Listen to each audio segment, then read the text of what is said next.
El nombre técnico del hongo negro se llama mucormicosis.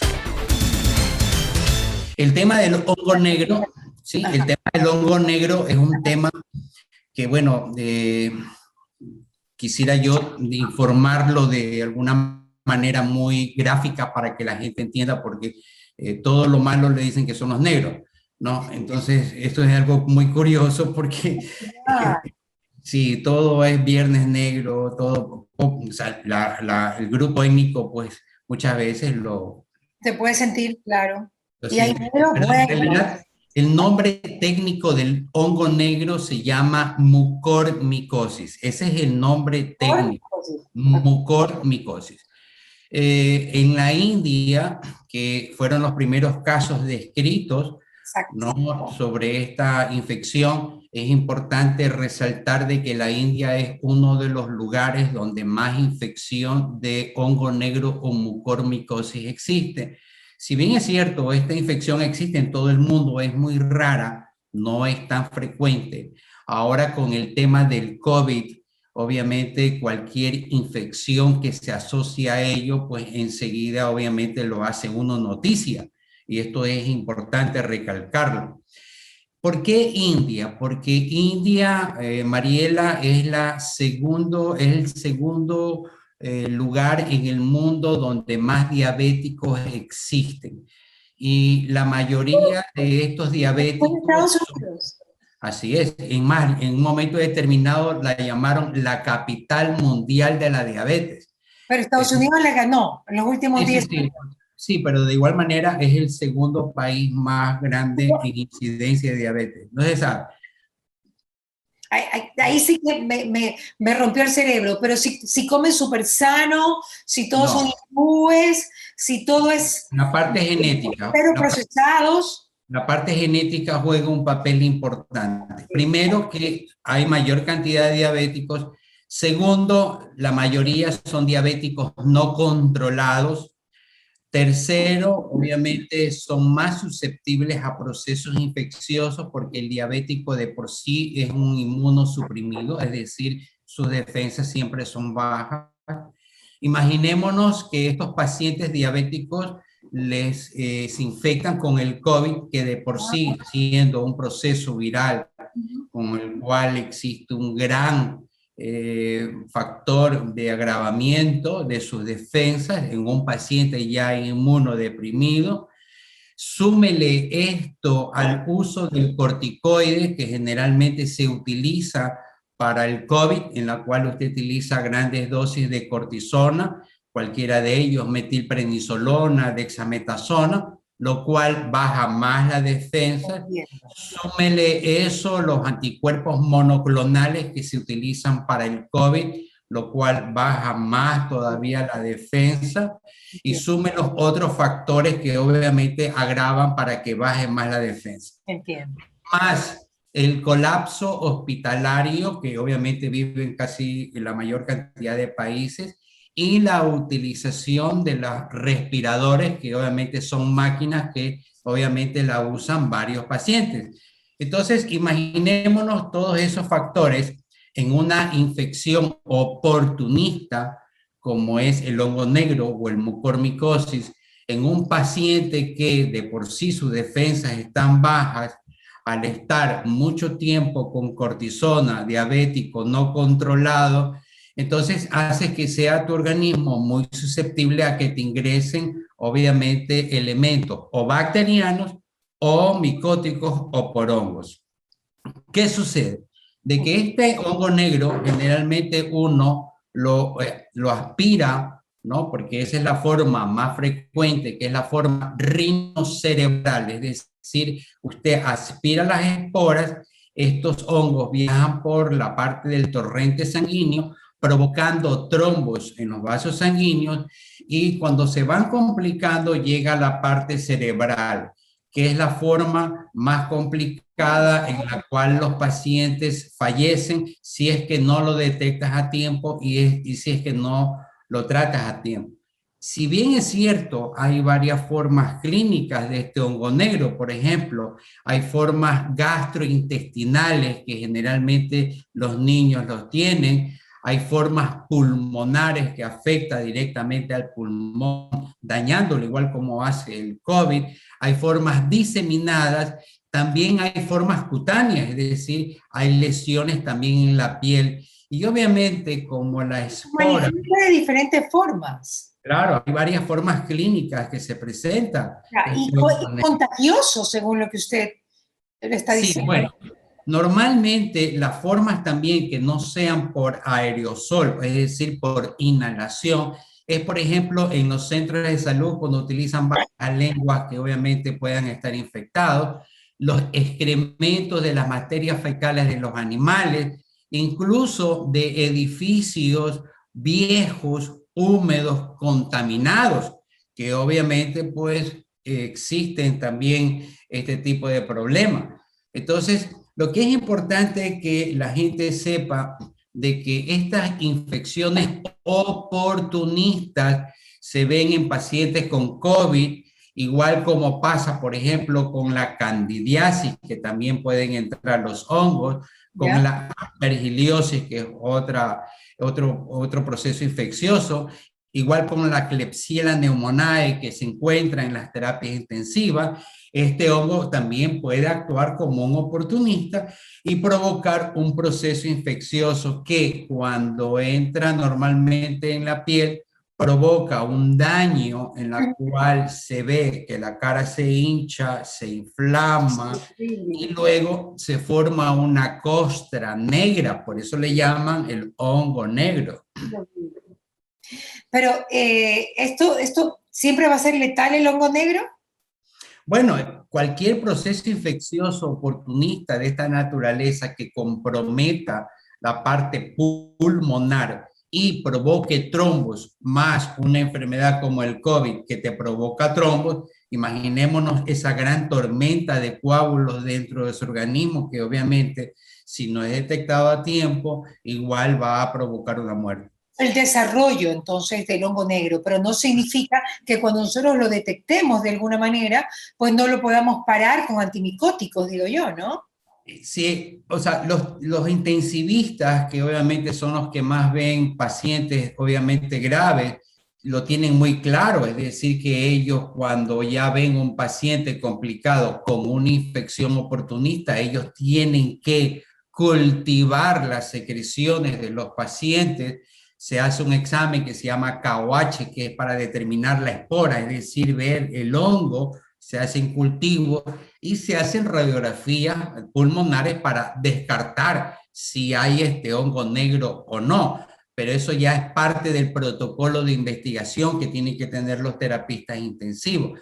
Porque el hongo negro detectado a tiempo con medicina como la anfotericina B, que es una droga, anfotericina B, que es un medicamento, es un antimicótico, se logra resolver o controlar el proceso infeccioso a tiempo. Claro, que si ya tienes varias infecciones oportunistas, se hace muy complicado pues poder salvarle la vida, ¿no? Claro, tenemos que decir que la micosis son hongos, pues, ¿no? Y por eso, Exacto, entonces, exacto. antimicótico, pues no me gusta hablar porque, o sea, necesitamos que todos entiendan, ¿no? Entonces, el antimicótico es el que se utiliza para los hongos, que hongos hay de diferentes formas, Es, especies, lo que sea. Y de hecho, el hongo aparece muchas veces. ¿La psoriasis es un hongo, doctor? no, la psoriasis no tiene nada que ver con una infección, es una enfermedad Autoinmune. crónica que se cree que es de tipo origen autoinmune, hay Ya. un proceso inmunológico de por medio, no se sabe su causa, es una enfermedad que se controla y dependiendo del grado de extensión de la psoriasis, es el tratamiento que la persona lo recibe. Por No, ejemplo, psoriasis grave, necesitas anticuerpos monoclonales muchas veces. claro, no le digo por cómo se presenta, ¿no? Con las llaguitas que pueden parecer hongos, ¿no? Puede haber como Claro, una confusión. sí, Ahora, pero muy ajá. diferente. Ahora, doctor, es importante que la gente sepa que cuando tú te deprimes, cuando se te bajan las defensas, si tienes un hongo por ahí, te vuelve a aparecer. Eso pasa, doctor. Y ahorita ya tengo clarísimo por qué es una secuela del COVID, más aún si tomas corticoides que también te bajan las defensas. Claro, Ahí ¿qué está el pasa? Que cuadro clarísimo. hay pacientes que incluso pasan ya la gravedad del COVID y después de 12 a 18 días comienzan a presentar una sinusitis, comienza a haber una inflamación de la cara, malestar general, fiebre, muchas veces comienzan a toser esputo con sangre, comienza a haber ya dentro del paladar una escara negra. Entonces, esto puede aparecer incluso posterior, obviamente, a que ya has pasado el COVID. O sea, no significa que solamente es cuando estás con el COVID, sino después. ¿Por qué? Porque el hongo crece en un ambiente hipóxico, es decir, que no hay oxígeno, y hasta que el paciente se vaya recuperando en su oxigenación, aún queda un medio propicio para que este hongo pueda multiplicarse y provocar el proceso inflamatorio necrótico, sobre todo a nivel de la piel. Necrótico es decir que la piel realmente se te va muriendo. O sea que realmente recuperar esa piel luego de haber tenido este hongo negro en toda la cara es complicado, doctor, volver a tener las mismas facciones. Claro, porque imaginémonos de que tengamos una escara que no es otra cosa que una úlcera cubierta con una costra negra, por Es eso lo que se yo he visto en llama red. negro. Ajá. Claro. Hay que obviamente sacar esa zona, es decir, hay que operar todo, eliminar ese tejido necrótico dañado para poder obviamente permitir de que vuelva a granular o tratar de buscar técnicas quirúrgicas que obviamente puedan complementar o mejorar ese aspecto, pero es bastante desastroso porque donde afecta la región mandibular de la parte superior, entonces tienes que sacar toda la estructura ósea que está obviamente contaminada y dañada, obviamente porque el hongo lo que provoca es un daño en los vasos sanguíneos pequeñitos y va provocando una obstrucción y posteriormente una necrosis, es decir, un daño, un tejido muerto que tienes que eliminarlo. Doctor, es como una lepra. Bueno, la lepra es un proceso infeccioso que afecta es el tejido nervioso y va mutilando o dañando obviamente el tejido nervioso y por eso es que la piel secundariamente se daña y se va mutilando, para decirlo de alguna manera, pero son formas de lepras lepromatosas que son formas severas, que ya casi no se ve actualmente en este momento aquí en el país. Pero le digo por la necrosis de la piel, ¿no? O sea, la piel muerta, ¿no? Que hay que se está Exactamente. yendo, ¿no? Exactamente. Bueno, lepra ya hay poco, probablemente, o no diagnosticada en nuestro país, o quizás acuérdense que había leprocomio al frente del Instituto de Higiene, que era un lugar donde, sí, que ya lo eliminaron en la época de la década pasada, por cuestiones no sé por qué, pero era un lugar donde generalmente se hacía un estudio de pacientes que tenían lepra y muchos de ellos se los hospitalizaba y permanecían en ese lugar que era el leprocomio que había aquí en Guayaquil. No, estaba haciendo una analogía, ¿no? Porque es una enfermedad que de todas maneras te mutila de alguna manera. Claro. Ahora, en Uruguay, según acabo yo de informarme, hay un caso de mucormicosis. Esto de aquí no hay que tampoco No hay, en Ecuador satanizarlo. no hay, ¿ah? No, no conozco, pero no hay que satanizarlo tampoco, porque cualquier cosa que esté relacionado con el COVID, la gente ya se pone muy nerviosa y muy aprensiva, ¿no? No conozco aquí en el Ecuador si existe este hongo negro. Sí existió algún tiempo ¿Usted lo atrás. vio? ¿Usted lo vio? ¿No? ¿Usted sabía del hongo negro, de su Bueno, existencia? aquí en Guayaquil, alguna vez, mucho tiempo atrás, se veía mucho en pacientes con SIDA, por ejemplo, antes de que existieran los retrovirales, ¿no? Claro. Eran pacientes inmunodeprimidos que eran muy susceptibles a procesos infecciosos oportunistas y en ellos sí se veía. Se veía también en pacientes que se han hecho trasplante del riñón, por ejemplo, que bajan sus defensas, pero no es la regla, o sea, no es la regla general, porque estas son infecciones oportunistas, es decir, es la oportunidad que tiene el hongo de entrar en un organismo que obviamente está inmunosuprimido y existe esa predisposición de que este hongo puede afectar a la parte pulmonar, gastrointestinal, la piel, etcétera, ¿no? ¿Se podría ser una epidemia? No hablemos de pandemia, por favor. Bueno, Que sea una epidemia en la India, acuérdense que la India tiene varias variables para que no haya suficiente asepsia, o sea, exacto. limpieza. De hecho, cuando se bañan religiosamente dentro de su religión en el río Ganges, famoso río pues mitológico y también pues espiritual de la India. Pues me han contado, yo no he estado, que pues no es muy limpio que se diga el río Ganges, ¿no? Claro, imaginémonos que hay Es gente una que costumbre, tenga, ¿no? imaginémonos ese masa humana que esté metida ahí, en la cual existan gente que esté teniendo esta infección, entonces la predisposición de coger la infección es altísima. Claro, Entonces quizás esa masa humana que no está organizada, por esa razón es los reportes que existen. Es más, se habla de que hay una epidemia de hongo negro o mucormicosis dentro de una pandemia de COVID. Es decir, una epidemia es algo localizado, la pandemia es algo generalizado, es decir, hay una epidemia de infección en pacientes que tienen COVID, que es una pandemia.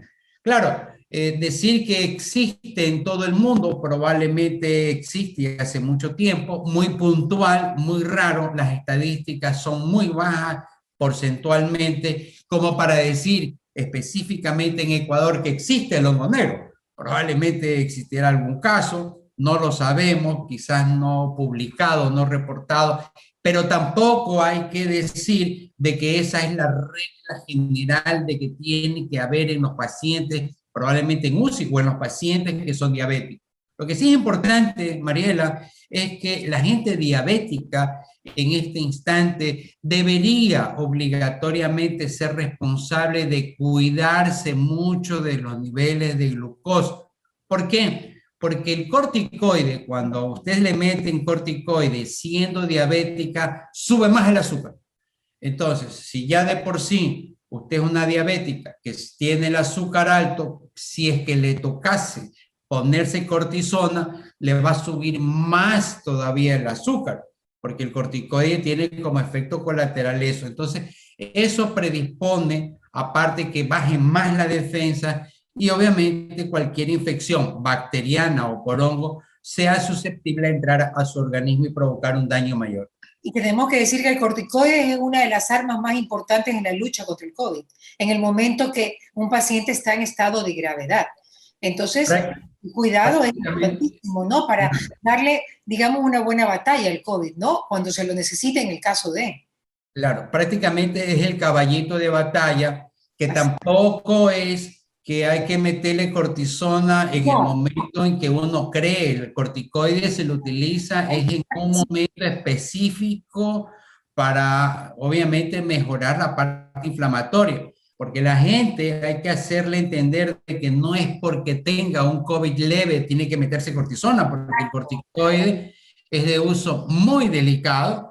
Obviamente es muy barato, lo expenden en las farmacias como que si fueran caramelo, no saben el daño que puede provocar en el caso de que una persona lo compre porque lo va tomando sin saber cuáles son los efectos colaterales.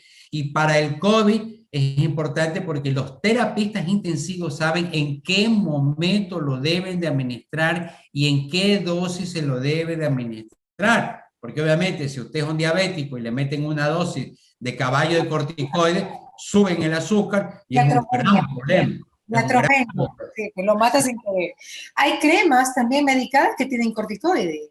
Ese es otro gran problema que tenemos nosotros los dermatólogos. Claro. Es lo que yo le llamo el córtico estropeo. Es decir, estropear la piel con el uso de estas cremas que obviamente la gente, por cultura, cuando tiene algo en la piel va a la farmacia y le dice al que expende, oiga, deme algo para los hongos. El tipo no sabe ni siquiera lo que es una farmacia y le mandan por ahí una crema con corticoides. Y claro, el corticoide en la piel a largo plazo provoca corticodependencia, es decir, depende de ese corticoide, infecciones cutáneas, atrofia, etcétera. Claro. Doc. Más se absorbe por la sangre. Claro, va el torrente sanguíneo. Así tú te la pongas tópicamente, o sea, sobre Claro, la piel, va el torrente sanguíneo y pasa por el absorbe. hígado y se procesa en todo el organismo. Nadie, o sea, la gente no lo Es podría lo que creer. pasa. Claro. Claro, es lo que lo que pasa con las madres cuando tienen los niños pañalitis, por ejemplo. Entonces, alguna vez el pediatra le manda alguna crema con corticoides, ve que la hace bien y piensa que es la crema hidratante, ¿no? Entonces, cuando vemos a niños que obviamente ya tienen atrofia, pobrecitos, o infecciones secundarias, entonces las mamás dicen, es que el pediatra me la mandó. Le digo, sí, pero eso por 7 días, 5 días, no es crema hidratante. La mamá cree que ese es la crema de la pañalitis, sí, eso lo vemos a diario, lo vemos a diario. Bueno, ya sabemos que la cortisona es el desinflamatorio por antonomasia, ¿no? O sea, Así es, nada te desinflama más que la cortisona. por Cuando supuesto. se inventó o se descubrió, yo que sé que fuera cortisona, realmente fue una maravilla para la humanidad, como las vacunas, ¿no? Bien, bien utilizada, bien administrada, porque tiene que ser prescrita por un médico para que le indique al paciente cuáles son el beneficio y cuáles son los efectos colaterales. Por esa razón, igual como pasó en su momento con el COVID, que la gente comenzó a consumir hidroxicloroquina, ivermectina y todos estos medicamentos, ya la gente lo que iba a la farmacia decir, oiga, déme hidroxicloroquina 20 cajas, y es más, la Bueno, gente, yo no llegué, pero ivermectina sí, pues para prevenir. y la gente comenzó a tomarlo como profiláctico. Hay gente que lo tomaba cada 2 semanas porque dice de que tenía el efecto antiviral y si el virus entraba.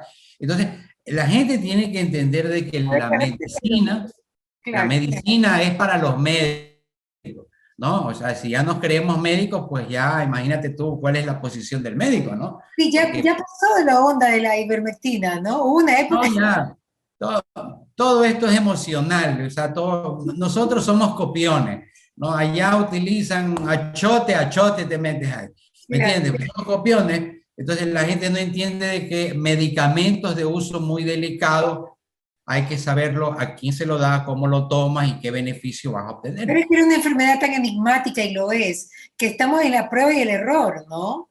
Eso, bueno, aquí este, como todas las Nos puede enfermedades, costar la vida, ojo, nos puede costar la igual, vida, así que vamos con cuidado. Hay que tener claro, dirección del profesional. acordémonos del SIDA en su momento cuando apareció, que también fue una cosa desastrosa, es más, sigue siendo desastrosa. Ahora, después de tantos años, ya los retrovirales ya forman parte de la vida de un paciente con SIDA, pero en su momento no existía eso. Entonces, imaginémonos cuando uno hacía medicina, obviamente uno preguntaba por hábitos sexuales. Entonces ahí comenzabas tú el hábito y mandar a pedir, bueno, era una cosa enigmática el virus del SIDA, cómo manejarlo. Y ahora Todavía, ya se maneja bien. todavía un poco, doctor, y no digamos que los retrovirales te dan una buena vida. Sabemos que no es lo mismo ya que un paciente viva con el VIH, pues con un retroviral, pues te da otro estilo de vida, ¿no? No tan Pero, bueno. pero por lo menos ya no te mueres, ¿no? Como se morían antes, ¿no? O Claro. sea, ya en este momento ya, claro, es un costo que tiene ese medicamento versus, obviamente, tu sobrevida, pero ya la medicina avanzó. Esperemos que con ¿Una esta persona infección, con VIH puede tener una pareja sexual sí, bueno, sin actualmente contagiar? ya. Bueno, si es que si el VIH, si usted si ha tenido el virus del SIDA y ya en los exámenes dice virus no detectable o títulos no detectables, significa de que está controlado, que no hay un proceso viral activo y de esa manera puedes tener obviamente una actividad sexual. Siempre se recomienda con protección, obviamente por la duda de que a las finales puede haber un contagio, ¿no? Puede Pero haber. ya llevan una vida media normal de lo que antes llevaban, que obviamente se morían, ¿no? Y Claro. se morían por infecciones oportunistas. Se morían por infecciones oportunistas, claro, por supuesto. Claro, la Pero neumonía, el VIH no se detecta inmediatamente en pruebas de laboratorio, ¿verdad, no, doctor? no, no, no, generalmente se detecta después de 3 meses, Claro. aproximadamente 3 meses que el sistema inmunológico comienza a fabricar anticuerpos para el virus y de esa manera ves ya los títulos que obviamente comienzan a subir. Es un problema, pero sin embargo ya es un poco más controlable. Es cuestión de nada más de tiempo. Vamos a ver qué pasa con el COVID, porque obviamente con la vacunación que se quiere hacer en todo el mundo, aspiro y espero que en 2 años, pues el mundo en un gran porcentaje entre a la media normalidad, porque de igual manera el miedo, el temor va a existir y esta enfermedad no se va a ir, va a quedar aquí entre nosotros, probablemente como una gripe o como una infección pulmonar, que obviamente quizás con el tiempo pues matará al que está más débil y el que está más fuerte y vacunado pues no lo matará. Eso es lo que pienso yo. Muy cierto, doctor. Como siempre, maravilloso poder conversar con usted. Me encanta verlo. Me encanta también conversar previamente a que abramos las cámaras, nuestras cositas. Un besito, doctor. Lo quiero mucho, doctor Clevero. Gracias. ¿Qué pasa con Mariela? Llegó a ustedes gracias al auspicio de Nature's Garden, Interagua, Engistol y Neurexan, UTEG, Maggi, Pharmaton, Doc Chow Extra Life, Deos Secret y Neurobion.